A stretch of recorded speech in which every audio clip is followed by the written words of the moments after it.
Hello, Sagittarius, Sun, Moon, Rising, and Venus Signs. Kamusta kayo? Sana po ay nasa mabuti kayong kalagayan. Welcome back po sa Star Tarot. At kung bago kayo rito, welcome din po kayo. Please subscribe, like, share my videos, and leave me a comment kung nakaresonate kayo. Thank you. So, first card ninyo, your dream is a message from your loved ones. Ayan. So, baka lately, no, nagkakaroon kayo ng panaginip. And yung panaginip na yan, no, is not just a simple panaginip, but that could be a message or messages para sa'yo na mga mahal mo sa buhay na nag-passed on na on the other side.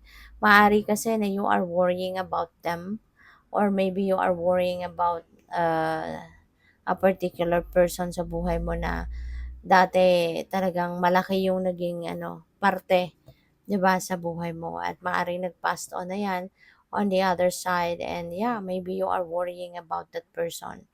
So, yun, maaaring siya yung laman ng inyong panaginip, or maaaring meron kang napanaginipan at yan ay galing sa kanya. Paramdam niya yan sa'yo, or mensahe niya yan sa'yo. Okay? Kaya pay attention sa kung ano man ang inyong mga dreams, kung ano yung mga inyong napapanaginipan, because those are messages from your loved ones. Sabi dito, seeing a rainbow is a sign from your loved ones in spirit. So kung nakakikita man kayo ng rainbow, o nakakakita ka man ngayon ng rainbow, sign yan, na sign yan, or mensahe yan din para sa inyo from your loved ones in spirit. So, parang ngayon, baka nagkakaroon kayo ng mga panaginip, nagkakaroon kayo ng mga vision siguro, and those are coming, from your loved ones. Baka masyado ka nag-aalala sa kanila. Baka masyado kang, baka meron kang pinag-aalala, meron kang, as in you are, maybe you are super worried about them, or masyado mo silang nami-miss, or maaaring hindi mo pa rin matanggap na wala na sila sa tabi mo. Kaya ito, dinadaan nila yung mensahe nila para sa iyo through your dreams or through the rainbow. 'Di ba? Meron yung, tsaka yung rainbow na 'to, hindi lang ito yung totoong rainbow na nasa sky, maaaring kung makakita ka mga design ng damit, mga 'pag nagba-browse-browse ka sa cellphone mo, may makikita kang rainbow, or dito sa YouTube kapag nanonood ka, may makita kang rainbow. That is a sign, no? That is a sign from your loved ones in the spirit. Naghahatid ng mensahe yan sa'yo, no? Maybe they are saying hello to you, or maybe they're telling you na wag kang mag-alala, wag mo silang alalahanin because they are in good place, yung mga ganyan ba, no? Kaya wag ka na mag-alala about them. So, the signs you are receiving are messages from your angels. So, kung ano din itong mga signs, symbols, synchronicities, mga ganyan, no? Those are messages from your angels. Those are, guidance sa'yo. Galing sa'yo, mga angels. No? At kung depende sa inyong sitwasyon. Pwede nakakakita kayo ng mga repeating numbers. Diba? Yung mga katulad ng 11-11, 12-12, 1-1-1, 5-5-5, 8-8-8, mga ganyan. Those are angel numbers. At kung hindi rin ninyo alam, kung anong ibig sabihin ng mga ito, i-google nyo lang, no? I-google nyo lang, ang dami na nag-explain dyan ng um, mga number meanings, at marami na nag-explain ng kung anong mga spiritual symbols, no, na nakikita natin.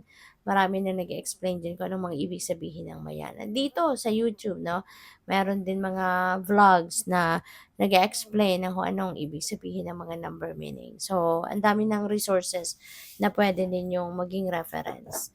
So, by the way, maraming salamat for subscribing. And if you haven't subscribed yet, subscribe na kayo. And also for those who are not skipping the ads, malaking bagay po yan sa akin. Thank you. And also, please click the join button sa baba ng video kung gusto po ninyo na mag-join sa membership. Okay? So, what else? We have it's almost over.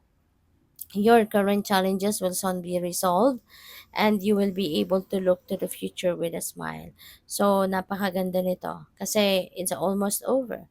Kung ano man yung kung ano man yung mga kunyari problema or challenges na pinagdadaanan ng iba sa inyo, Sagittarius, rest assured, no, na that will be resolved very soon. Let's rest assured na yan ay malalagpasan mo na. Okay? So what else? We have pray from the heart. Prayer really can move mountains. That's very true. So reach out to the divine with your heart's concerns and watch miracles unfold. Kapag nagdadasal ka, walang imposible, no? Walang imposible. Maaari, no, na kung ano man ang hinihingi mo ay even if it's very impossible sa tingin mo, 'di ba? Kapag pinagdadasal mo ng wholeheartedly yan, sincerely, ay maaring ibigay sa iyo, 'di ba? At magugulat ka na lang na, wow, 'di ba? It seems to be very impossible, very hard, 'di ba? Kung iisipin mo. Pero kapag sincere ang dasal mo at kung ikaw ay nagdadasal, no, na hindi lang para sa iyo, hindi lang para sa sarili mo, kundi para din sa ibang tao, you never know, 'di ba? God will give it to you, no? So what else? We have don't give up on love. A relationship you cherish can be healed. Allow me to clear the way for forgiveness so that love can thrive again. So this is a message, from the divine through Archangel Michael. Guys, so tutulungan ka ni Archangel Michael, 'di ba? Na ma-clear yung path, 'di ba? Para na magkaroon ka ng linaw sa iyong isipan, maalis yung bigat sa dibdib mo, yung galit, yung mga ganyan, para na mas maisip mo, para na mas maramdaman mo yung pagpapatawad, 'di ba? Kasi sayang ng inyong relationship, no? This is not meant to be distracted, no? Yung relationship na to. So, maaring relationship mo to sa person mo, 'di ba? Samahan mo sa buhay.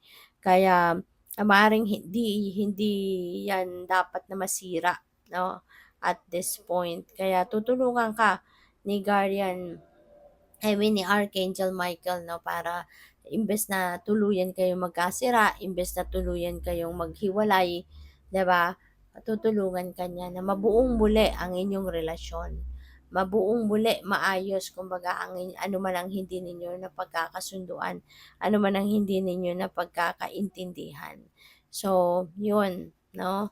The Archangel Michael is going to help you clear the way, matanggal na yung mga balakid, matanggal na yung pride, matanggal na yung sama ng loob, galit, tampo, 'di ba? Para na mas maisip ninyo at mas maramdaman ninyo yung willingness to forgive and patch up kung ano man ang hindi ninyo pagkakaintindihan so that manumbalik ang pagmamahalan ninyo. Okay? So good luck. Thank you for watching. Love and light. Namaste.